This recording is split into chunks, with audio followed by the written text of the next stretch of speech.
on the Horn, the Hartford Online Radio Network. Radio's heart and soul. Online.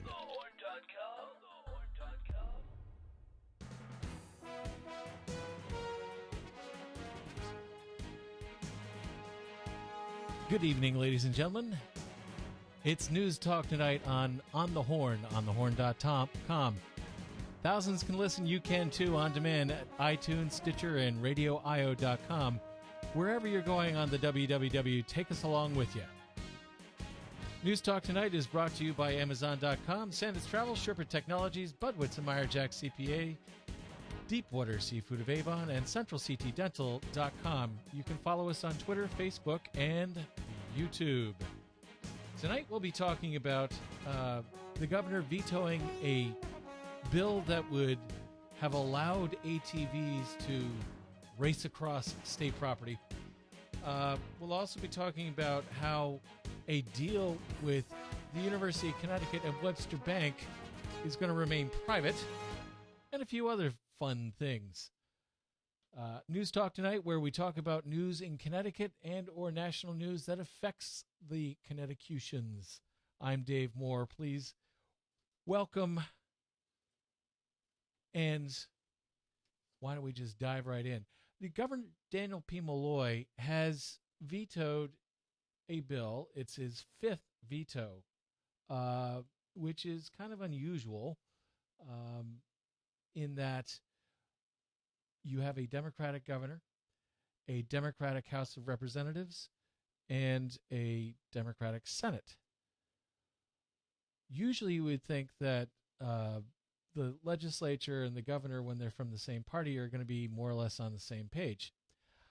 Obviously, this last session, not as much.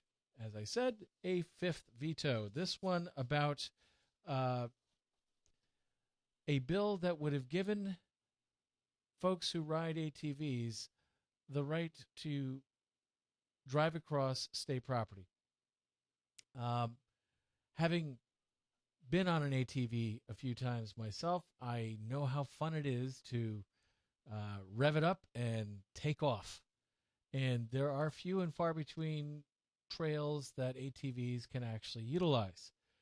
This bill would have allowed for ATV use. That's all-terrain vehicles. You know, those little four-wheel, kind of like mini dune buggies. They pretty much go just about anywhere. Would have allowed ATV use on state property. Governor Malloy, in his veto message, acknowledged the balance that the state must strike between encouraging outdoor recreation and, commerce, and our fundamental mission of protecting our natural resources for future generations. By the way, a lot of my news pieces originate from our friends at ctnewsjunkie.com. Christine Stewart and Doug Hardy, they do a great job over there. I strongly recommend those of you who are interested in Connecticut news, definitely check them out. They are tops. In his veto address, Governor Malloy indicated that ATV use brings greater potential for degradation and or destruction of our unique and delicate natural resources. I urge those interested in changing policies concerning ATV usage on state land to work together with the Department of Energy and Environmental Protection and other stakeholders to craft a more thoughtful legislative proposal that would support the creation of sustainable ATV trails. Senator Bob Kane, a Republican from Watertown who supported the bill, wondered if Connecticut would ever implement the policy it adopted in 2002 that would allow for certain ATV uses. He said that all the legislation would have done is to push the DEEP to implement the policy it adopted 11 years ago. He also said, quote, "We complain these kids are on the street, but then we give them no place to ride. It doesn't make sense." Well, neither does tearing up pristine forests and other protected preserves. Just saying. I think on this one, the governor got the veto right. He also indicated did the governor, that he would like both sides of the equation to work out a solution. And he suggested that there are ways of dealing with this, like creating trails that are for ATV use that wouldn't destroy pristine Connecticut forests. But on this one, I don't think that the governor was out of line as far as issuing his veto. On another story, another victory for attorney Steve Ecker, who's been very successful of late with the Connecticut Supreme Court. But this victory was at the Connecticut Freedom of Information Commission. You may have noticed in the news this last week that there were two Supreme Court decisions that came down. One that affirmed a $2.75 million jury verdict in favor of a patient of St. Francis who sued St. Francis because he was sexually molested by the late Dr. George Reardon. Now, as an aside, I did represent over 50 claimants having similar claims. Those cases did not go to a jury. In fact, almost all of them settled, except for this one. There was another one that went to a jury. However, it settled before the jury actually rendered a verdict. Attorney Ecker represented the victim at the appellate level, and it went all the way up to, it basically got fast-tracked to the Connecticut Supreme Court. And in a 5-1 decision, the court upheld the verdict. The court also upheld a multi-million-dollar award to a person who was utilizing the pathways, if you will, of one of the local reservoirs. And the Metropolitan District Commission was sued because they had closed a gate on one of the roads that this bicyclist had been using, and the bicyclist was not aware that the gate had been closed, and the bicyclist tried to go under the gate, unfortunately clipped the gate with head and ended up essentially breaking her neck. The Connecticut Supreme Court ruled in favor of the bicyclist, and Attorney Ecker happened to represent the bicyclist in front of the Connecticut Supreme Court. So Attorney Ecker's had a pretty good week, actually a pretty good 2 weeks. In this particular situation, he was representing both Webster Bank and IMG College. IMG College is a private entity that has contracted with the University of Connecticut to market its sports and to oversee advertising with its sports program. As such, it is indeed a private entity, and Webster Bank is also a private entity. He argued that the contract between IMG and Webster Bank would not be subject to the Freedom of Information Act, and the Freedom of Information Commission for the state of Connecticut agreed with him. There was an 8-month battle that had been brought by the Associated Press when it filed its FOI complaint against UConn, wanting to see the contract between Webster Bank and IMG College. The University of Connecticut denied the FOI request, and so an appeal was made to the State Freedom of Information Commission. 8 months later, it's dead. The complaint was dropped with prejudice, which means that it is unlikely that the contract will ever see the light of day unless the legislature changes the law.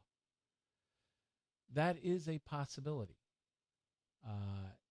Apparently, Senator Martin Looney, who is the majority leader in the Senate, was watching this particular FOIC action and has indicated that he would likely reintroduce legislation that would open this contract and other similar contracts up to public purview. Webster Bank signage and an ATM is already visible on the main campus of the Yukon branch as a result of this agreement, and the company's logo has been used in sports posters and advertisements. The deal replaces the previous agreement that Yukon had with People's Bank. Apparently, Webster is also now going to be opening up a branch at the main Yukon branch in Storrs, Connecticut.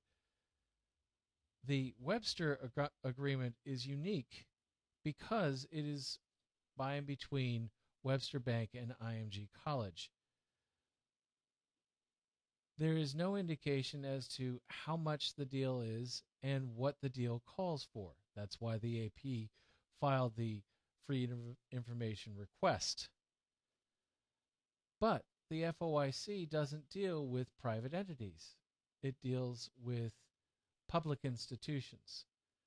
The AP's complaint basically said that because Yukon is indeed a public institution funded by public monies, any contracts that involve Yukon should be subject to the FOIC and, in general, the Freedom of Information Act. Apparently, IMG College pays Yukon more than $8 million a year to handle its sports marketing and promotion and up to $15 million in royalties. Webster has since announced that it is the official bank of Yukon.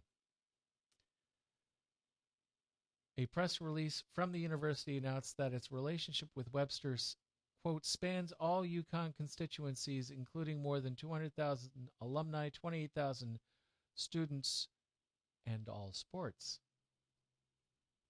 And believe you me, with the coverage that Yukon sports gets from the Hartford Courant, from the New Haven Register, from most of the big radio stations, it doesn't surprise me that there would be some interest in understanding how some of the financing actually works. Once the FOI complaint had reached a hearing stage, however, it became kind of clear to the AP that this was a much more complicated situation than a clear-cut, hey, Yukon, we want to see the contract. So the AP attempted to withdraw the complaint without prejudice, which means that they'd be able to open it up again later on once they determine more information that might help the Freedom of Information Commission. Well, the commission apparently did not agree with the AP, and there was a final decision set to be considered on June 12th, 2013. And it was at that hearing that the complaint was withdrawn with prejudice. That means that the AP can't raise the same complaint later on. The university, through Michael Enright, the athletic department spokesman, said that they receive FOI requests daily, that most of them are fulfilled immediately. However, the department decided to deny this particular request because it saw it as being in the best interests of the university. Mr. Enright refused to comment as to why it was in the best interests of the university. Steve Ecker, the attorney for IMG and Webster, concluded in February that the public interest clearly favors non-disclosure because disclosing information regarding the agreement between IMG and Webster would, quote, negatively affect Yukon's ability to generate maximum revenue from corporate sponsorships. Ecker argued that the university is unable to ensure confidentiality to its sponsors, protect prospective sponsors, and would be sorely tempted to contract with private universities instead. Well, apparently, Attorney Ecker's argument won the day on June 12th because, as mentioned before, the commission allowed for the withdrawal of the complaint with prejudice. Ecker also argued that the document detailed trade secrets of the university as well as the private companies, which were exempt from disclosure. Ecker's argument is backed by a 2011 Supreme Court ruling which ruled against former State Representative Jonathan Pelto's argument that public institutions cannot retain trade secrets. Added to the mix is the fact that UConn is actually not a signee of the contract. They're only benefiting indirectly through their contract with IMG College, which, as I mentioned before, is paying UConn $23 million. AP tried to argue that the contract was part of a governmental function, that the administration or management of a program of a public agency, which program has been authorized by law, makes it possible for them to make this request. I don't know about you, but I am somewhat troubled by Brother Ecker's insistence that the contract stays hidden. I am a big believer in the First Amendment. I am a big believer in open and transparent government. And it does seem as though the University of Connecticut has essentially done an end run as far as FOI laws are concerned when it deals with the marketing and the contracts for marketing for its sports. Because believe you me, UConn football makes money. Not as much as UConn basketball, men's or women's, but it still makes money. And UConn baseball makes money. Not a lot of money. Not anywhere near as much as the men's basketball and the women's basketball. Hey, when you're national champions several times, you'll be able to market to your heart's content. But keeping certain provisions of the contract, like how much is being paid and who really benefits, quiet, really kind of gets under my skin. Don't know about you. In a related news piece, apparently there was a deadline of July 1st to make appointments to a Freedom of Information task force. This task force was created when the legislature passed the legislation on the last day that would prevent the release of any photograph or video recording that portrays the body of a homicide victim. This piece of legislation was passed in large part because of the December 14th Sandy Hook Elementary School massacre. Parents of victims lobbied very hard for the bill late in the session. The bill was emergency certified, which means that it did not go through the normal channels of legislation. It didn't pass a committee. It didn't get publicly aired. There was no public debate about this particular piece of legislation. I don't know about you, but I'm also troubled whenever we're tinkering with the Freedom of Information laws. Connecticut used to be well known for its fairly significant FOI laws, and it seems as though they are gradually being eroded. This particular legislation created a 17-member task force with appointments from a handful of stakeholders to make recommendations on the balance between victim privacy under the FOIA and the public's right to know. Appointments were to be made by July 1st. Today is July 9th. Certain appointments haven't been made. There goes another deadline. Not all of the appointments have been ignored. Essentially, House Speaker Brendan Sharkey has selected Representative Angel Arce, a Democrat from Hartford, to work on the task force. The law required Sharkey to choose a member of the House Black and Puerto Rican caucus, of which Representative Arce is a member. And what is interesting about Representative Arce is that his dad was the victim of a hit-and-run crime that was caught on security cameras. Eventually, they did find the hit-and-run driver. It took about a year and a half, but Representative Arce, is a family member of a victim of a crime. So this is a pretty good appointment. And House Minority Leader Lawrence Cafaro said that Cafaro would serve on the task force unless or until he chooses someone else to take his place.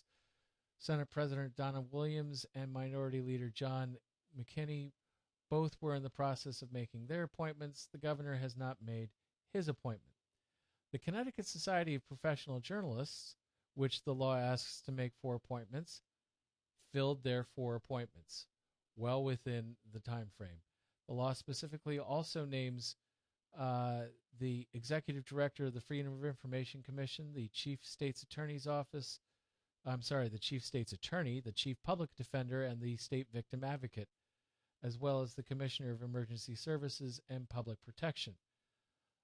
That's the organization that oversees, you make the call. I think that they're in charge of the state police. The governor was supposed to make 2 appointments, one a crime victim advocacy group member and the other being a municipal police officer. So essentially, we are about 3 to 4 members shy of the 17-member task force. What is also interesting is they're supposed to actually start meeting by August 1st, and they're supposed to make recommendations as to what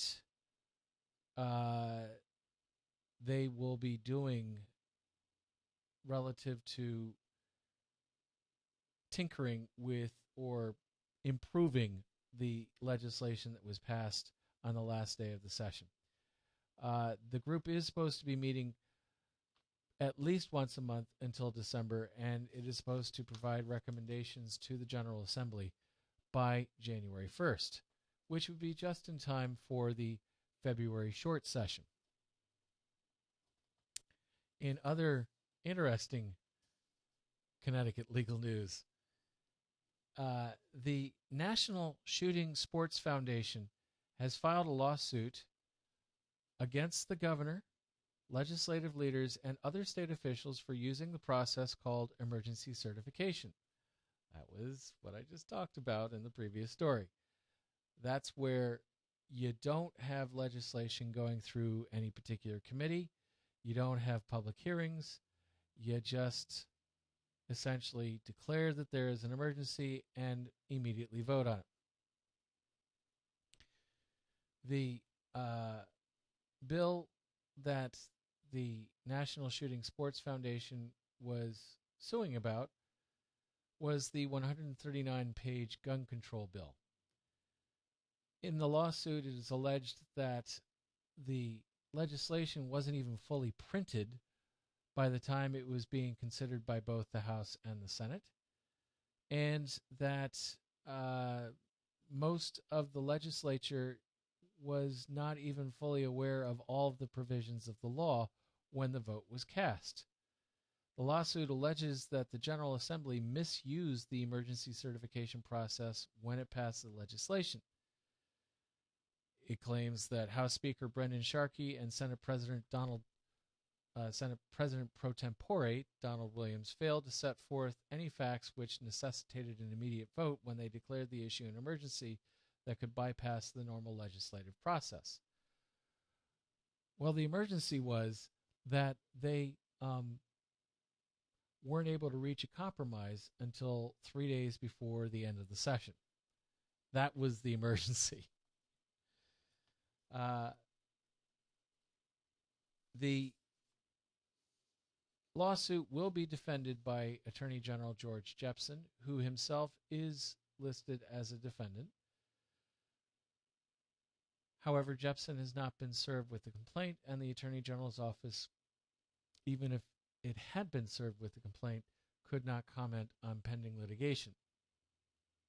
However, the Attorney General's office did indicate that the AG's office believes that the legislation is lawful and that the Office of the Attorney General is prepared to vigorously defend the law against this and any other potential court's challenge.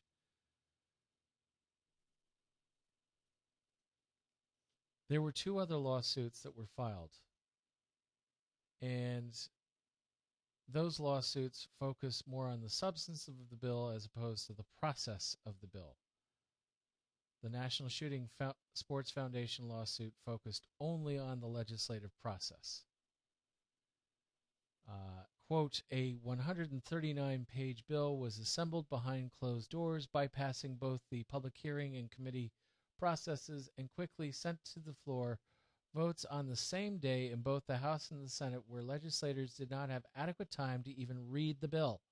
The governor then signed the package into law the next day.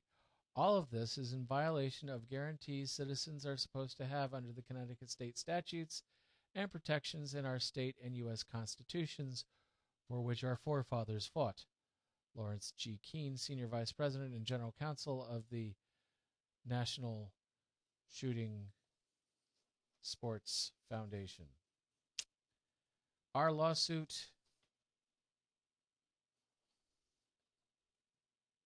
focuses on this abusive process that has resulted in enacted law that does nothing to improve public safety while resulting in adverse effects on law-abiding citizens, manufacturers, retailers, and sportsmen's organizations.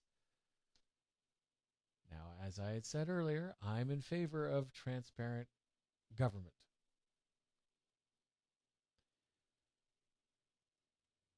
The actual provisions, the transparency of the provisions, wasn't the best that we have seen in the history of the state of Connecticut, and that's over 350 years, folks. However, it's not as if various provisions of the bill weren't publicized. In fact, I seem to recall that the Hartford Courant had run a bunch of articles, and our friends at ctnewsjunkie.com ran a bunch of articles on the various provisions of the bill as it was taking shape and as compromises were being made. So to say that this was done behind closed doors, I think is a bit of an overstatement. Also, I have a sneaking suspicion that a certain concept of sovereign immunity might actually come into play, particularly in how the legislature conducts its business. So, like the showmanship that was presented by the Connecticut Republicans when they were trying to get a petition signed to roll back the gross sales tax increase on gasoline as of July 1st, this is also a bit of, shall we say, showmanship. It sounds interesting, it sounds nice, but in reality, it means absolutely nothing. And unfortunately, I consider it to be somewhat of a misuse of the legal process, and would even go so far as to say that while certain concepts of the lawsuit, hey, we need to have everything out in the open, are valid, in this particular instance, they are actually misusing the judicial process. We will be back momentarily because we got to pay some bills. But when we come back, we'll be talking about the lawsuit by a family of a dead inmate who died while he was incarcerated. Actually, fairly tragic circumstances. And there is some question as to whether or not, in fact, they might even be right. But for the moment, I'll leave you with that. And also, there may be a couple of rants. Just saying. So stay tuned. We'll be right back. The Hartford Online Radio Network. On the Horn. onthehorn.com. Budwitz & Meyerjack PC is a large Connecticut-based CPA firm with offices in Cheshire and Farmington, Connecticut. Large enough to handle engagements of enterprises with annual revenues in excess of $100 million, yet small enough to cater to smaller businesses and individual clients who expect personalized attention from partners and staff. Client service is the cornerstone of our practice. Our clients have a fixed fee for their audit and tax work. What this means to the client is we're approachable. Personal communication and client services make for strong relationships. Budwitz & Meyerjack, certified public accountants. Sandits Travel for business and leisure. We'll take you there. Sandits Travel has been proudly serving Connecticut since 1960. That's over 50 years. And we're ready for another 50 years of superior service. Whether you prefer to come in, call in, or log on, we invite you to explore how efficient, diverse, and fun it is to book through Sandits Travel. Save your money and your time with us. Sandits Travel. We'll take you there. We're also brought to you by Deepwater Seafood of Avon. Have you been to the only fish market in Farmington Valley? Deepwater is located on Route 44 and is open 6 days a week, Monday through Friday, 10 a.m. to 6:30 p.m., and Saturdays, 10 a.m. to 5 p.m. One of the best things about Deepwater is their fish are fresh. 3 deliveries daily to meet your needs. Deepwater has a menu of grilled fish items, scampi, fish and chips, soups, bisques, and chowders. For your catering needs, authentic paella, cedar plank salmon sides, and always the traditional New England clam bake. And who doesn't want a New England clam bake in the middle of summer? Let me tell you, it's good.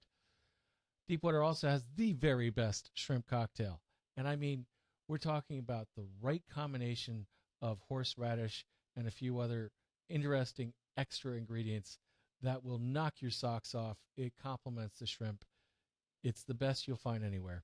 Call in your order at 860-676-9657, and they'll have your order ready for pickup when you arrive. Deepwater Seafood of Avon, not just for the halibut. And we're also brought to you by CentralCTDental.com. Doctors Camp, Sanborn, and Lupini for serious issues or routine checkups. Go nowhere else. Easy to get to on the Plainville-Farmington line. Call 860-747-5761. That's 860-747-5761. Or make an appointment online at CentralCTDental.com. All right. I'm back. Enough of paying bills. The family of a man who died from bacterial meningitis contracted in a Connecticut jail is suing the Connecticut Department of Corrections for wrongful death, claiming that they intentionally delayed his medical treatment. The family of Louis DeStefano, 52, of Cromwell, filed a lawsuit earlier this month in Hartford Superior Court. DeStefano died in 2011 of bacterial meningitis while he was in state custody awaiting for court proceedings on drug-related offenses and other charges. The Center for Disease Control considers the bacterial form of meningitis to be a severe illness, but one from which most people can recover. On its website, the CDC stresses that treatment for meningitis should be started as soon as possible after the onset. Appropriate antibiotics can reduce the chance of death from the illness to below 15% in most adults, according to the CDC. DeStefano had been incarcerated at the Hartford Correctional Center in May of 2011 while his case was being processed at the Middletown Superior Court. According to the lawsuit, he began requesting medical treatment on June 20th and was repeatedly denied access to the infirmary by Corrections Department staff. The complaint said that DeStefano's condition worsened between June 25th and June 26th. Said the lawsuit, he experienced headaches and a fever on those dates but was refused medical consultations. By the morning of June 27th, DeStefano was squirming and convulsing in his bed. He was then removed from the prison in a stretcher and transported to the John Dempsey Medical Center, where he died on June 29th.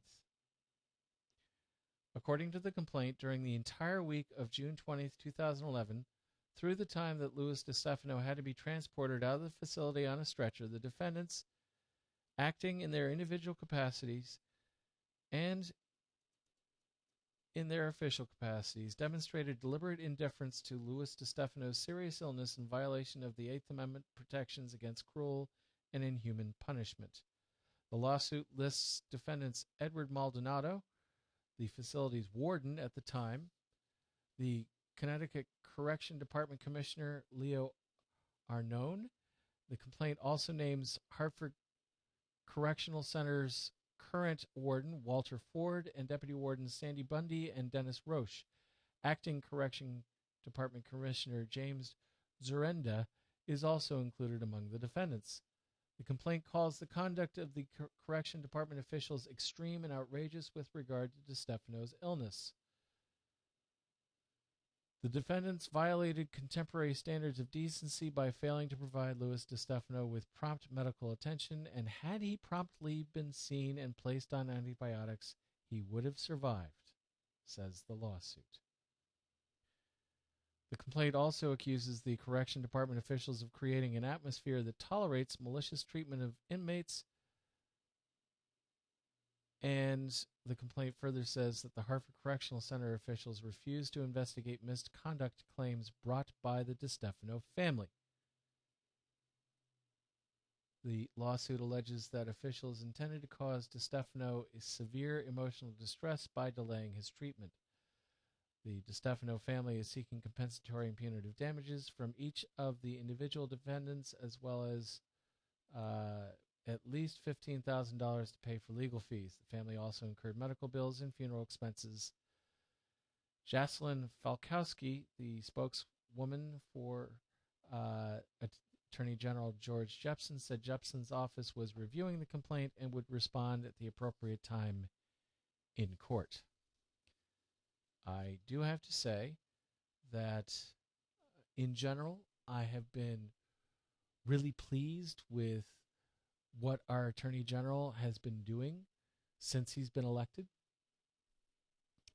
And I think that it's appropriate that he withhold comment and not try the case in the court of public opinion. So I don't take issue with that. Having been a practicing attorney for over 23 years, I can tell you that there have been instances when it does seem as though the Department of Corrections goes out of its way to ensure that a prisoner is receiving punishment. Whether that punishment is above and beyond what is appropriate or, in fact, in violation of the United States Constitution's Eighth Amendment, that's a different story. It is my hope that the Attorney General's office in this particular instance will do its best to settle the case and not prolong the agony that the DeStefano family has been undergoing pretty much since 2011 when the late Mr. DeStefano died. Another fan of the Attorney General is a certain former governor. A certain former governor who has a radio show on a local 50,000-watt flamethrower, WTIC. The former governor of which I speak is John G. Rowland. John G. Rowland had to resign from office. He had to resign from office because he was facing political corruption charges. He was facing political corruption charges in part because his ego allowed him to believe that whatever he did was right.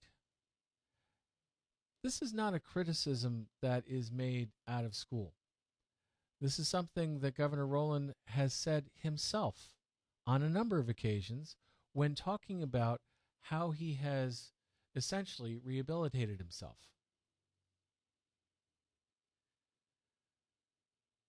The reason why former Governor Rowland was praising the Attorney General, former Governor Rowland is very much a Republican, the Attorney General very much a Democrat. The reason why former Governor Rowland was praising the Attorney General was because the Attorney General had announced through his office that they were going to be seeking Supreme Court review of a Second Circuit decision that ruled that former Governor John G. Rowland violated the constitutional rights of certain union members when he was engaging in contract negotiations with the unions that these members were a part of. And further, the Second Circuit essentially said what the state did, either through the governor or through the governor's appointees, was not only a violation of First Amendment rights for the union members, there was also a financial damage inflicted upon the union members because they were attempting to enforce an existing contract and the governor was attempting to force the renegotiation of that contract.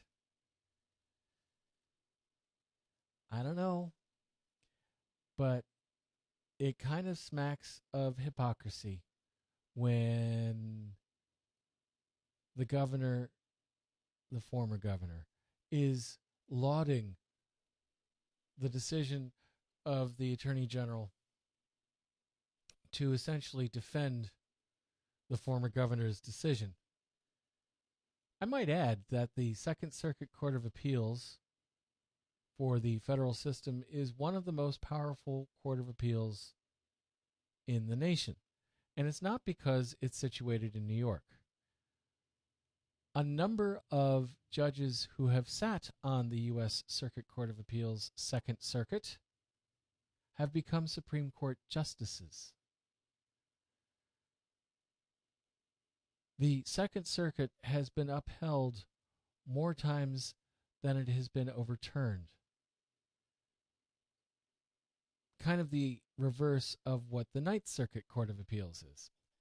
The Ninth Circuit Court of Appeals is located on the West Coast. It used to be a joke in law school, and we're talking about the mid-1980s, about that point in time, that the decisions for the United States Supreme Court, which back then was relatively conservative, perhaps a little less conservative than the current court, would start its decisions by saying this case originated in the Ninth Circuit Court of Appeals. Other reasons for overruling are as follows. The Second Circuit rarely has been overturned. The Second Circuit has had judges not only appointed to the U.S. Supreme Court, but judges who have been held out to be magnificent judges for the United States of America. There's a judge by the name of Learned Hand who authored a multitude of decisions for the Second Circuit. He essentially created law for the Northeast and, in certain instances, for the entire United States when the Supreme Court would uphold his decisions.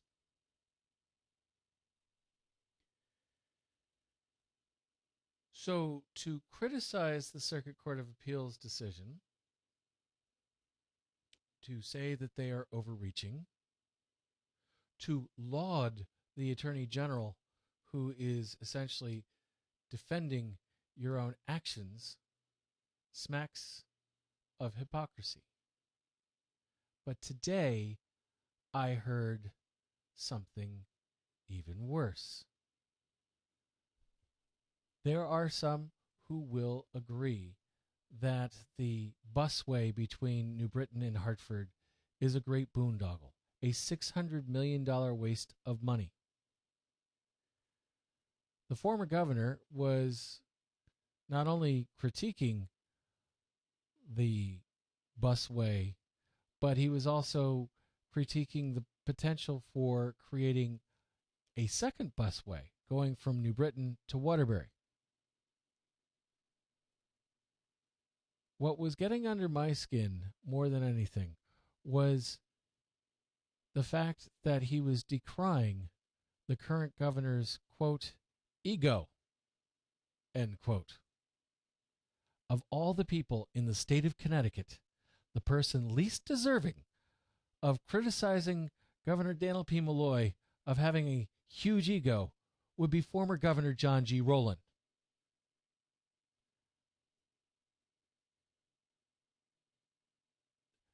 My Jewish friends would refer to such actions by the former governor as chutzpah. My sense is that if you were to look up a definition of chutzpah, you might see former Governor John G. Rowland's face. There is also, speaking of federal courts that have somewhat of an impact on the state of Connecticut, there's this thing that's been going on with the NSA. Edward Snowden is now a fugitive from justice because he spilled the goods on surveillance that was being done by the NSA. The reason why the NSA is able to do what it is doing is because of an amended piece of legislation. The Secret Foreign Intelligence Surveillance Act, also known as the FISA, has created courts that essentially review warrant applications by the FBI and other government agencies, particularly where it pertains to terrorism. Now, the original FISA court was set up in 1978. In that particular situation, it wasn't really dealing with data mining because the internet was barely begun. The FISA courts are made up of federal district court judges who are selected by the Chief Justice of the United States Supreme Court. The FISA court originally had only the power to approve electronic surveillance of Americans and foreigners in the U.S. believed to be acting on behalf of foreign powers or terrorist organizations. In the 1990s, it was amended, and Congress gave the court the power to authorize physical searches. But the real kicker was in 2001, 2004, and 2008. The Patriot Act in 2001 and the amendments to the FISA Act in 2004 and most importantly in 2008 have created what we are dealing with now. In 2008, Congress allowed for the judges to have oversight of data mining procedures and tactics used to minimize invading Americans' privacy. The problem is that if you were to review the FISA records, which by the way are secret, can't see them, but what is publicized is the number of warrants that are submitted. And in 2012, the government applied for 789 warrant applications. The FISA court modified 4 of them. The U.S. government withdrew 1. Otherwise, they were passed. The warrants were signed off on. So, on the one hand, you do have legal warrants. They were reviewed by a judge who is supposed to be a neutral, and the process for protection of American liberties was essentially it prevailed. Folks, do you know where the FISA courts sat? At the U.S. Department of Justice. Really? Then there's the instances of the FISA warrant applications being reviewed by a judge at the judge's home, with only federal agents present. In fact, in one particular instance, the judge was visited by the FBI, and the judge's wife had to go upstairs because the judge's wife was not cleared for top secret information. The judge's dog, however, was allowed to remain. This is so against the Fourth Amendment, it's not even funny. And I'm surprised that the ACLU, the American Civil Liberties Union, and other like-minded organizations have not mounted a more strenuous challenge to the FISA statutes, as well as to certain provisions of the United States Patriot Act. You know, the Patriot Act that requires us to document so many different banking transactions. You know, the Patriot Act that also allows for further intrusions in American civil liberties, particularly the ability to not be surveyed unless there is reasonable cause and there's been a warrant. Got a serious problem with that, folks. Like I said, I've been practicing law for 23 years. I've also been a history major in college, and I've studied some of the American legal history. And I can tell you, we have not seen the abrogation of individual rights to the extent that we have before now. Before now. We really need to take people to task, particularly the FISA court, particularly since it appears, no warrant applications were refused. Hand in glove. The fact that they were moving out of the Department of Justice headquarters in Washington, D.C.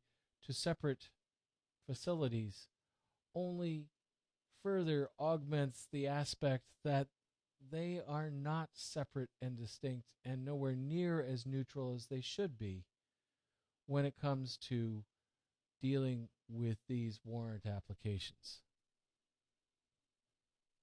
Warrants are very powerful documents. They allow the government to engage in activities that otherwise would be objectionable. A judge signing off on a warrant has a constitutional duty to ensure that all of the laws, including those contained in the United States Constitution and its amendments thereto, are being followed. I cannot see how particularly the 2008 amendment of the Foreign Intelligence Surveillance Act, in fact, is constitutional. Might be going out on a limb here. And no, I don't want to aid and abet the enemies of the United States. But there has to be a balance. and I've said this before, I will say it again. Benjamin Franklin once said that those that would abrogate liberty for the protection of security deserve neither. One of our prominent and most intelligent founding fathers fully understood that unchecked power would be the death knell of the United States. So, for those who would say that, yeah, you're rooting for the terrorists, I say no. I'm not. I'm rooting for the United States Constitution, and I'm rooting for the citizens of the United States of America. All right, that's enough rant. And we've come to the end of our show. You've been listening to News Talk Tonight on the Horn. I'm Dave Moore, your host. Remember, wherever you're going on the WWW, take us along with you. Thousands can listen. You can too on demand at iTunes, Stitcher, and RadioIO.com. News Talk Tonight has been brought to you by Amazon.com, Sandus Travel, Sherbert Technologies, Budwitz and Meyerjack CPAs, Deepwater Seafood of Avon, and CentralCTDental.com. Remember, you can follow us on Twitter, Facebook, and YouTube. I'm Dave Moore. I'll see you next week.